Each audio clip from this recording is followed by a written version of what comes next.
بعد فأعوذ بالله من الشيطان الرجيم بسم الله الرحمن الرحيم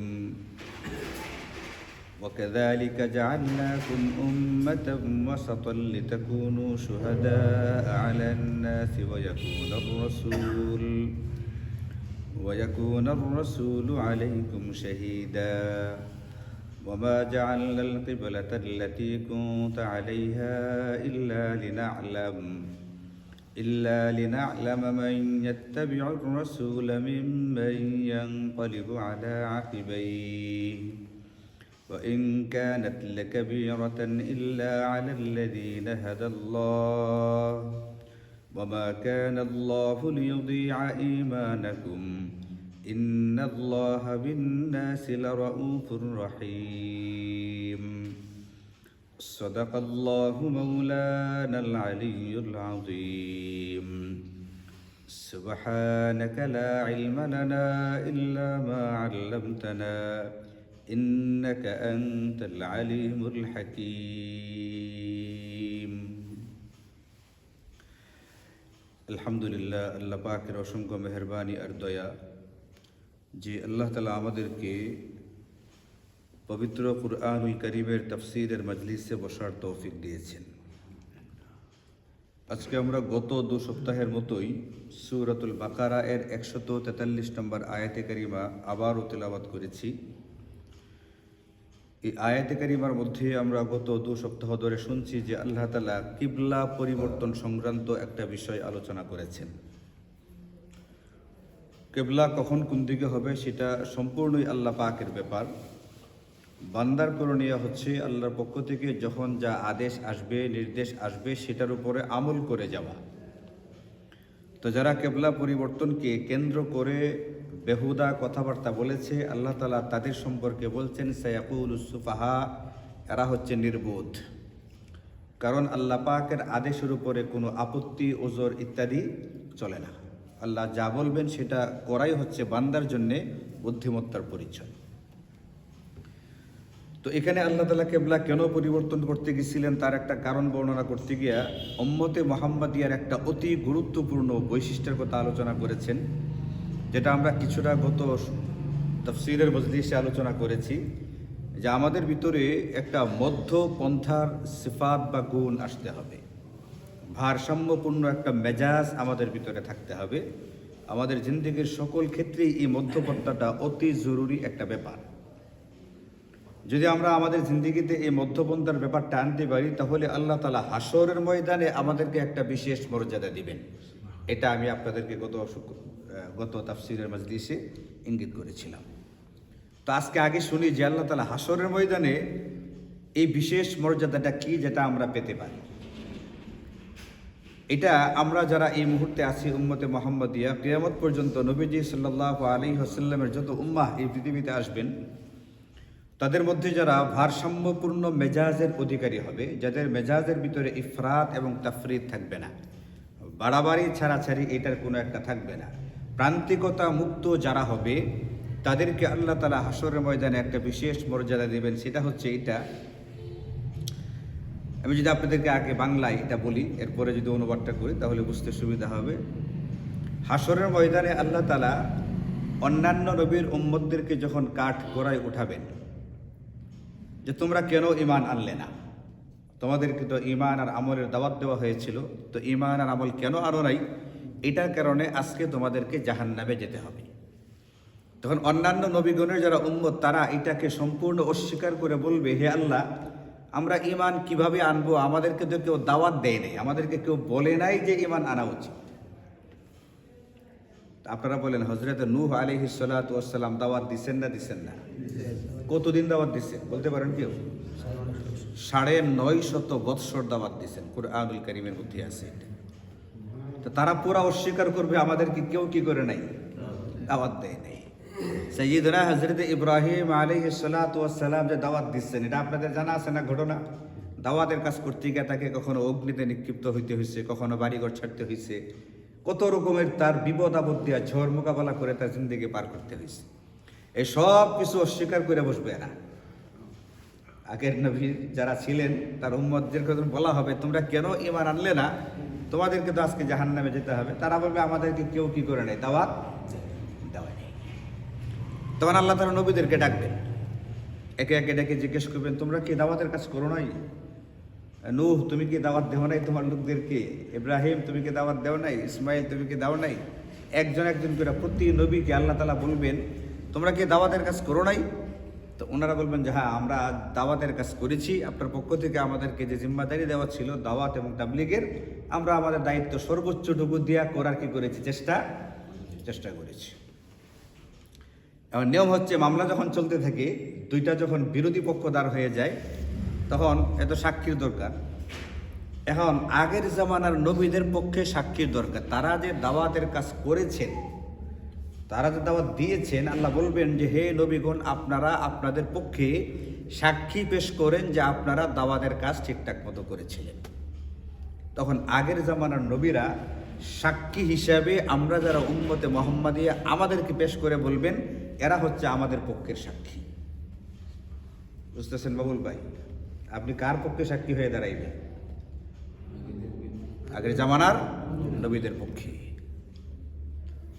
তা আমরা আমাদেরকে সাক্ষী হিসেবে ডাকা হবে, তা আমরা ওখানে দাঁড়ায় সাক্ষী দেবো যে হে আল্লাহ সকল নবী আর রাসূলগণ তারা যথাযথভাবে দাওয়াত এবং তাবলীগের কাজ করেছেন, তাদের উম্মতের কাছে যথাযথভাবে আপনার দাওয়াত পৌঁছে দিয়েছে, তাদেরকে ঈমানের দাওয়াত দেওয়া হয়েছে, কিন্তু তারা এরপরও কি করে নেই, ঈমান আনে নাই, তারা হঠকারিতা করেছে, হঠধর্মিতা করেছে। তখন আগের জামানার উম্মত এখানে আবার ইশকাল করবে।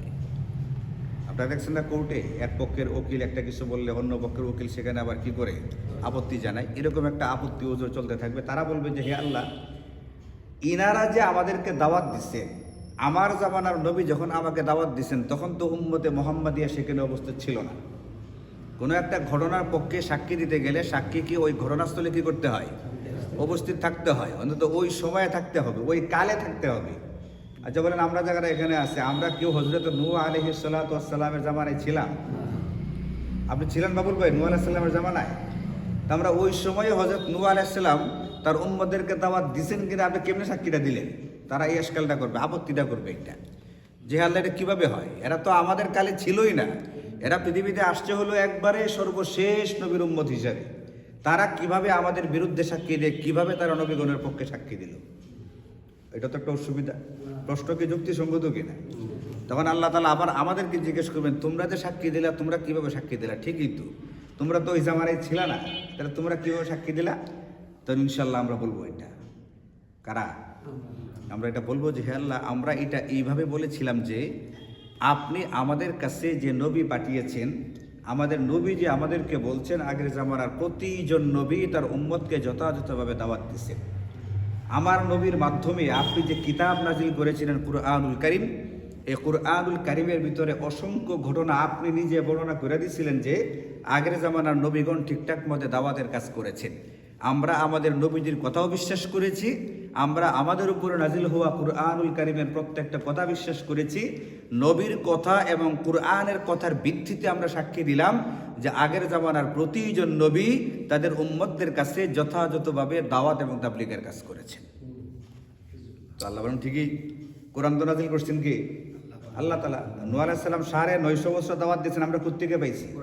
কোরআন থেকে পাইছি। আর কোরআন নাজিল করছেন কি? আমরা তো আল্লাহ পাকের কথা থেকে নিয়ে সাক্ষী দিছি, ওই জামানা থাকা তো জরুরি না, আল্লাহর কথা থেকে দিলাম। আমাদের নবীজি বলছেন, নবীজির কথার উপরে আর কোনো কি চলে না, কথা চলে না, নবীজির কথার ভিত্তিতে সাক্ষী দিলাম।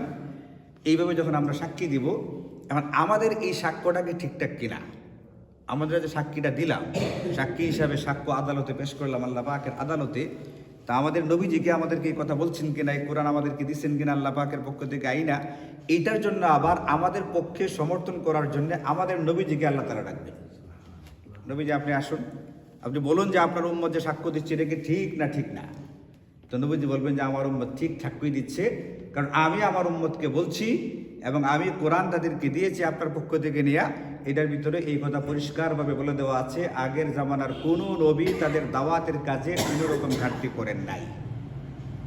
তাহলে আমরা সাক্ষী হচ্ছে কাদের পক্ষে? নবীগণের পক্ষে। আর আমাদের পক্ষে সাক্ষী হচ্ছেন কে? আমাদের নবীজি সাল্লাল্লাহু আলাইহি ওয়াসাল্লাম। আমাদের সাক্ষীরা যে সত্য সাক্ষী, আমাদেরকে সমর্থন করবেন আমাদের নবীজি। তা আপনি কি মনে করেন আল্লাহ পাকের আদালতের রাজ সাক্ষী হওয়া এটা কোনো সাধারণ ব্যাপার? গত পিরিয়ডে আমি দেখছি যারা মানবতা বিরোধী আদালতের বিভিন্ন মামলার সাক্ষী ছিল, আগে জামানায় একটা মানবতা বিরোধী একটা মামলার একটা ব্যাপার গেছে না, দেখছেন না, অনেককে ফাঁসিতে ঝুলানো হয়েছে, যাবজ্জীবন দিচ্ছে।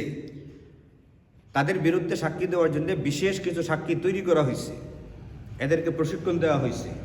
প্রশিক্ষণ দেওয়া শুধুমাত্র এটা না, তাদেরকে স্পেশাল পরিচয়পত্র দেওয়া হয়েছে, অনেকের নিরাপত্তার ব্যবস্থা করা হয়েছে, এদেরকে প্রচুর পরিমাণ টাকা পয়সা দিচ্ছে। এমন ঘটনাও শুনছি ওই সাক্ষীরা তাদের কার্ড দেখাইয়া বিভিন্ন জায়গাতে মাস্তানি পর্যন্ত করে বেড়াইছে। আমি কিন্তু মানবতা বিরোধী কোর্টের সাক্ষী। একটা সাক্ষীর কি দাপট আছে না? আছে না? এদের দাপটটা সহি না ও সহি, বৈধ না অবৈধ, এটার বিচার করার জন্য তো কে আছে? আল্লাহ আছে নেই? যদি কোনো নির্দোষ নিরপরাধ ব্যক্তিকে মিথ্যা সাক্ষ্য দিয়ে যদি ফাঁসির দণ্ডে ঝুলিয়ে থাকা হয়ে থাকে, কোনো নিরপরাধ ব্যক্তিকে যদি দিনের পর দিন বছরের পর বছর জেলখানায় আটকে রাখা হয়, কিসের কারণে? খালি মিথ্যা সাক্ষীর কারণে। এর একটা খেসারত দেওয়ার জন্য আল্লাহ আছেন না? আছেন না? কোরআন শরীফ আল্লাহ বলছেন ফাজতানিবুর রিজসা মিনাল আওসানি ওয়াজতানিবু কাউলা যুর। তোমরা মূর্তি পূজার দুর্গন্ধ থেকে, নাপাকি থেকে দূরে থাকো এবং মিথ্যা সাক্ষ্য দেওয়া থেকে দূরে থাকো। আল্লাহ তাআলা মিথ্যা সাক্ষ্যটাকে কের সাথে মিলাইছেন? মূর্তি পূজার সাথে। মূর্তি পূজা আমাদের ইসলাম ধর্মে সাধারণ অপরাধ না জঘন্য অপরাধ? এই জঘন্য অপরাধ, মূর্তি পূজা যেরকম জঘন্য একটা অপরাধ, এটার সাথে আল্লাহ মিলাই বলছেন মিথ্যা সাক্ষ্য দেওয়া এরকম মূর্তি পূজার মতো একটা জঘন্য রকমের অপরাধ। কারণ কেউ যদি কোনো একটা নির্দোষ নিরপরাধ ব্যক্তির বিরুদ্ধে মিথ্যা সাক্ষ্য দিয়ে থাকে, এটার ওবাল, এটার খেসারত, এটার শাস্তি কিন্তু তাকে কি করতে হবে? পেতে, দুনিয়াতেও পাইতে হবে, পরকালেও পাইতে হবে। আমি শুধু বলতে চাচ্ছি যে এরা দুনিয়াতে সুযোগ সুবিধা ভোগ করছে, দাপটের সঙ্গে দিন পার করছে। সে দাপট কি এখন আর আছে? কিন্তু আল্লাহ পাকের আদালতে, আল্লাহ পাকের কাঠ গড়ায় যারা রাজ সাক্ষী হিসেবে উঠবে, পরকালে তাদের মর্যাদা থাকবে না? থাকবে না? এখন আমরা যদি সেই মর্যাদার অধিকারী হইতে চাই, আমরা যারা উম্মতে মুহাম্মাদিয়া কিয়ামত পর্যন্ত আমরা যারা আছি, আমরা যদি সেই মর্যাদা পাইতে চাই, তাহলে আমাদের জিন্দেগিতে বাড়াবাড়ি থাকতে পারবে না, আমাদের জিন্দেগিতে ছাড়াছাড়ি থাকতে পারবে না, আমাদের জিন্দেগিতে মধ্যপন্থা থাকতে হবে, আমাদের জিন্দেগিতে ভারসাম্যপূর্ণ একটা অবস্থা থাকতে হবে। কিন্তু এটাকে আমাদের মধ্যে আছে? আগেওয়ালারা যেরকম বাড়াবাড়ি করতো, এখন কিছু কিছু মানুষ এরকম বাড়াবাড়ি করে না? করে না? বাড়াবাড়ি করতেছে, বিভিন্ন রকম ক্ষেত্রে বাড়াবাড়ি করা হইতেছে। এই বাড়াবাড়িগুলো আল্লাহ পাকের কাছে পছন্দ না। জুলুম জিনিসটাই আল্লাহ পাকের কাছে পছন্দ না। এক হাদিসে পাকের মধ্যে নবীজি সাল্লাল্লাহু আলাইহি ওয়াসাল্লাম বলেন যে সমস্ত গুনাহের জন্য পরকালে তো শাস্তি আছে, কিন্তু কিছু কিছু গুনাহ এতটাই জটিল এবং এতটাই ভয়ঙ্কর জেনে এই গুনাহের শাস্তি আল্লাহ তাআলা দুনিয়াতেই ভোগ করান। এর ভিতরে দুইটা স্পেশাল অপরাধ হচ্ছে, গুনাহ হচ্ছে, একটা হচ্ছে মিন কাতিয়াতির রাহিম, আত্মীয়দের সাথে সম্পর্ক ছিন্ন করে রাখছে দিনের পর দিন। ভাইয়ের সাথে ভাই কথা বলে না, ভাইয়ের সাথে বোন কথা বলে না। ওই যে মেয়ের আসলে গন্ডগোল লাগছে, পরিশ্লে লাগে না? আত্মীয়দের সাথে সম্পর্ক নাই। যারা দুনিয়াতে আত্মীয়দের সম্পর্কে কোনো একটা ঠুনকু বা সাধারণ বিষয়কে কেন্দ্র করে দিনের পর দিন সম্পর্ক ছিন্ন করে রাখবে, পরকালে তো এটার একটা ভয়ঙ্কর শাস্তি আছেই, এর শাস্তি আল্লাহ তাআলা দুনিয়াতেও এদেরকে ভোগ করাইবেন। এই জন্য কোনো আত্মীয়ের সাথে কোনো বিষয়কে নিয়ে সম্পর্ক কি করে রাখা যাবে না। কোনো আত্মীয় আমাকে কষ্ট দিতে পারে, আমার হক নিয়ে নিতে পারে, কিন্তু বাহ্যিকভাবে তার সাথে আমার সম্পর্কটা কি থাকতে হবে? সুন্দর এবং স্বাভাবিক থাকতে হবে। প্রয়োজনে তার খোঁজখবর নিতে হবে, তাকে সাহায্য সহযোগিতা করতে হবে, না তার সাথে রাগ গোসা। এটা ভিতরে কষ্ট আসছে, এটা কে দেখবে? আল্লাহ তাআলা দেখবেন ইনশাআল্লাহ। কিন্তু আমার কাজ হচ্ছে তার সাথে আমার সম্পর্কটা ঠিকঠাক মতো রাখা। 2 নম্বর ওয়ামিনাল বাগি, জুলুম। জুলুমের শাস্তি আল্লাহ তাআলা দুনিয়াতেই ভোগ করান, পরকালেতে আছেই, দুনিয়াতে আল্লাহ কি করান? ভোগ করান। নমরুদ যে পরিমাণ বাদশাগিরি করছে, বিশাল একটা সময় তার পরিমাণ, তার মাথার ভিতরে আল্লাহ একটা মশা ঢুকাইয়া এই পরিমাণ যন্ত্রণাতে দুনিয়াতে দিন পার করাইছেন, এটা কেউ কল্পনা করতে পারবে না। যার সামনে দাঁড়ায় কথা বলবার সাহস নেই, সে তাদেরকে বলছে জুতা দিয়ে আমার মাথার মধ্যে কি কর। তারা দুনিয়াতে শাস্তি ভোগ করাইছেন না? ভোগ করাইছেন না?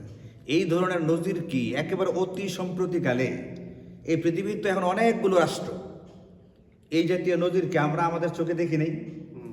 জুলুম করার পরিণতি আমরা কি আমাদের চোখে দেখি না? দেখতেছি। আমি আপনি যদি সতর্ক থাকি, সাবধান থাকি, সচেতন থাকি, খোঁজখবর রাখি, তাহলে কিন্তু আপনি আপনার সামনে বসছেন। জুলুমের খুব বেশি সুযোগ আল্লাহ পাক দেন না। এই জন্যে দুনিয়াতে কেউ যদি জুলুম করে, আত্মীয়তা সম্পর্ক ছিন্ন করে, এর শাস্তি আল্লাহ তাআলা দুনিয়াতে ভোগ করান। ঠিক অনুরূপভাবে একটা জঘন্য অপরাধ হচ্ছে মিথ্যা সাক্ষ্য দেওয়া। যারা মিথ্যা সাক্ষ্য দিবে, যাদের মিথ্যা সাক্ষ্যের ভিত্তিতে কোনো ব্যক্তি যদি ফাঁসি হয়, কোনো ব্যক্তির যদি যাবজ্জীবন দণ্ড হয়, জেলখানায় যেতে হয়, তাহলে এর একটা অবাল, এর একটা পরিণতি সাক্ষীদাতা কেউ কিন্তু কি করতে হবে? ভোগ করতে হবে। এই জন্য আল্লাহ তাআলা এই অপরাধটাকে উল্লেখ করছেন মূর্তি পূজার দুর্গন্ধের সাথে, নাপাকের সাথে। কত ভয়ঙ্কর অপরাধ হলে এটা কার সাথে উল্লেখ করছেন আল্লাহ তাআলা? মূর্তি পূজার সাথে। এখন আমরা কি বলেন রাজসাক্ষী হতে চাই না? এটা হওয়ার জন্য আমাদের মধ্যে কি লাগবে? মধ্যপন্থা লাগবে, ভারসাম্যপূর্ণ অবস্থা লাগবে। কখনোই কারো বিরুদ্ধেই কোনো রকমের বাড়াবাড়ি করা যাবে না, জুলুম করা যাবে না, অথবা কোনো ক্ষেত্রে অতিরিক্ত মাত্রায় ছাড়াছাড়িরও কি নেই সুযোগ, উদাসীনতা, অবহেলার সুযোগ নেই। বাড়াবাড়িও করা যাবে না, ছাড়াছাড়িও করা যাবে না। একদিন নবীজি সাল্লাল্লাহু আলাইহি ওয়াসাল্লাম মসজিদে গেছেন তাহাজ্জুদের সময়, দেখতেছেন ঘুরে ঘুরে আমার সাহাবীরা কি করে। তো গিয়া দেখেন সাইয়্যিদনা হযরতে আবু বকর সিদ্দিক রাদিয়াল্লাহু আনহু নামাজ পড়তেছেন। কেরাত এত আস্তে আস্তে পড়তেছেন যে কিছুই বোঝা যেতেছে না, খালি টুটি নড়তি আছে এতটুকুই। আবার অন্যদিকে হযরত ওমর রাদিয়াল্লাহু আনহু গিয়া দেখেন একবারে জোরে জোরে কেরাত পড়তেছেন। তো নবীজি দৃশ্যগুলো দেখে চলে আসছেন। আসার পরে ফজরের পরে দুজনকে ডাকছেন, যে আবু বকরকে বললেন, তুমি খুব বেশি আস্তে পড়ছো, তুমি একটু আওয়াজটা আর একটু বাড়াইবা, ইরফা সাউতাক, মিডিলে আসো, বেশি নিচে গেছে। ওমরকে বলছে, তোমার আওয়াজটা একটু বেশি উঁচু হয়ে গেছে গা, তোমার আওয়াজটা একটু কি করো, নিচে নামাও। তুমিও কোথায় আসো? মিডিলে আসো। দেখছেন নবীজি কিভাবে ভারসাম্য শিখাইছেন। একজনের আওয়াজ একেবারে কম, তাকে বলছেন আর একটু বাড়াও, আরেকজনের বেশি, তাকে বলছে একটু, দুইজনকে মাঝামাঝি অবস্থায় নিয়ে আসছে। কুরআনুল কারীমে অনেকগুলো আয়াত এরকম আছে যে আয়াতগুলোর ভিতরে এই কথা বলে দেওয়া আছে আমাদের জিন্দেগির সকল ক্ষেত্রে মধ্যপন্থা অবলম্বন করা উচিত। আল্লাহ পাক তার বিশেষ বান্দা যারা, ওয়া ইবাদুর রহমান, একটা আয়াত শুরু হয়েছে রহমানের বিশেষ বান্দা যারা, তাদের একটা গুণাগুণ বর্ণনা করতে গেছেন আল্লাহ তাআলা, যে রহমানের বিশেষ বান্দা যারা হবে তাদের এই গুণগুলো থাকবে। এর ভিতরে একটা গুণ এটাও বলছেন, এদের ভিতরে বাড়াবাড়িও থাকবে না, এদের ভিতরে ছাড়াছাড়ি থাকবে না, এরা জিন্দেগির সকল ক্ষেত্রে মধ্যপন্থা অবলম্বন করবে। আল্লাযীনা ইযা আনফাকু লাম ইউসরিফু ওয়া লাম ইয়াকদুরু ওয়া কানা বাইনা যালিকা কাওয়ামা। যখন টাকা পয়সা খরচ করে ওয়াহেতুক বেহুদা খরচ করে না, অপচয় অপব্যয় করে না। আবার যখন তাদের কাছ থেকে দান খয়রাত চাওয়া হয়, না, যতটুকু দেওয়া যায় তার সামর্থ্যের ভিতরে দান খয়রাত করে। এটা নিয়ে কোনো রকমের আছে না, ঘরের সব দান খয়রাত করে দিয়ে দিচ্ছে, পরে গাহাই হতাশ করে না, এমনটা না। তারপরে যখন চাওয়া হয়েছে একটা পয়সা দেয় না, এত কি বর্ণনা। আল্লাহ বলেন যে আল্লাহ পাকের বিশেষ বান্দা যারা, তারা একবারে উজাড় করে সব দিয়ে দিবে এমনটাও না, আবার একবারে একটা পয়সাও দিবে না এমনটাও। মোটামুটি সামর্থ্যের ভিতরে থেকে যতটুকু পারা যায় একটা নেকির কাজে অংশগ্রহণ করবে, মধ্যপন্থায় এরা থাকবে। এই জন্য হাসরের ময়দানে আমরা যদি নবীদের পক্ষের সাক্ষী হতে চাই, এটা একটা বিশাল মর্যাদার ব্যাপার হবে, একটা বিরাট মর্যাদার অধিকারী হবে। এটা সকল নবীদের পক্ষের সাক্ষী আমি, আর আমার পক্ষে কে সাক্ষী দিবেন? আমাদের নবী যে সাক্ষী দিবেন, আল্লাহ না, আমাদের নবী যে কি দিবেন? আমার পক্ষে সাক্ষী দিবেন। একটা বিশাল ব্যাপার। এই জিনিস যদি আমরা অর্জন করতে চাই, তাহলে আল্লাহ বলছেন ওয়াকাযালিকা জাআলনাকুম উম্মাতান ওয়াসাতা, আমি তোমাদেরকে মধ্যপন্থী উম্মত হিসেবে সৃষ্টি করেছি। কেন? ভারসাম্যপূর্ণ মেজাজ দিয়া কেন দুনিয়াতে পাঠাইছি? লিতাকুনু শুহাদা আলান নাস, তোমরা হবে হাসরের ময়দানে অন্যান্য নবীগণের উম্মতের বিরুদ্ধে সাক্ষীদাতা, নবীদের পক্ষে সাক্ষীদাতা। ওয়া ইয়াকুনার রাসূলু আলাইকুম শাহীদা, আর তোমাদের নবী হবেন তোমাদের পক্ষে সাক্ষী। তাহলে এই মর্যাদা যেটা আমরা হাসিল করতে চাই, জিন্দেগিতে কি থাকতে হবে? কুরআনুল কারীমে আছে ওয়ালা ইয়াজরিমান্নাকুম শানাআনু কওমিন আলা আল্লা তা'দিলু, এমনকি যদি কারো সঙ্গে তোমার দুশমনি থাকে, শত্রুতা থাকে, কখনো যদি তুমি সেই শত্রুর বিরুদ্ধে তুমি প্রতিশোধ নেওয়ার মতো সুযোগ পাও, আল্লাহ বলছেন সেখানেও আল্লাহ তা'দিলু, ইনসাফ থেকে দূরে সরে যাও না। সর্বোচ্চ সে তোমার যে পরিমাণ ক্ষতি করছে তুমি ততটুকুই করো, এর চেয়ে বেশি কি হয় না। সে যে পরিমাণ করছে তুমি যদি তার চেয়ে বেশি করে ফেলো, তাহলে এখন সীমানা কে লঙ্ঘন করে ফেললো? তুমি লঙ্ঘন করে ফেললো না। এই জন্য দুশমনের বিরুদ্ধে প্রতিশোধ নেওয়ার সুযোগ থাকলেও কখনোই বাড়াবাড়ি পর্যায়ে যাওয়া যাবে না, ইনসাফ থেকে দূরে সরে যাওয়া যাবে না। এটা আমাদেরকে মাথায় রেখে এরপরে ইনশাল্লাহ আমাদেরকে এই কাজগুলো করতে হবে। যদি আমরা এইভাবে করতে পারি তাহলে আল্লাহ পাকের একটা বিরাট মেহরবানি হবে, হাসরের ময়দানে আমরা একটা বিশাল মর্যাদার অধিকারী হতে পারবো ইনশাআল্লাহ। আজকে এতটুকু রইল ইনশাল্লাহ। বাকি যে আলোচনা রয়ে গেছে আল্লাহ পাকের তৌফিক হলে সামনের তাফসিরে, আগামী রোববার তাফসির হবে না, আগামী রবিবার আমার বারহাট্টায় একটা সভা আছে, তো হচ্ছে না, এই জন্য বলছি আগামী যে মজমা অনুষ্ঠিত হবে ইনশাল্লাহ আমাদের বাকি আলোচনা ইনশাল্লাহ পরবর্তী মজমায় আলোচনা হবে। আজকে আমরা যতটুকু আলোচনা করলাম এখানে মূল কথা একটাই, যে আমাদেরকে আল্লাহ তাআলা বানিয়েছেন মধ্যপন্থী উম্মত হিসাবে, সুতরাং আমাদের জিন্দেগীর সকল ক্ষেত্রে মধ্যপন্থা অবলম্বন করতে হবে। 2 নম্বর শিক্ষণীয় বিষয় হচ্ছে এটা, যারা এই সিফাতটা দুনিয়াতে অর্জন করতে পারবে হাসরের ময়দানে তারা একটা বিশেষ মর্যাদার অধিকারী হবে, সেটা হচ্ছে সকল নবীদের পক্ষের সাক্ষী হিসেবে ইনশাল্লাহ উঠে দাঁড়াবে। আল্লাহ তাআলা আমাদেরকে এই সাক্ষীটা হওয়ার তৌফিক দান করুন। এটা হচ্ছে একটা মর্যাদার সাক্ষী। ওয়া আখিরু দাওয়ানা আলহামদুলিল্লাহি রাব্বিল আলামিন।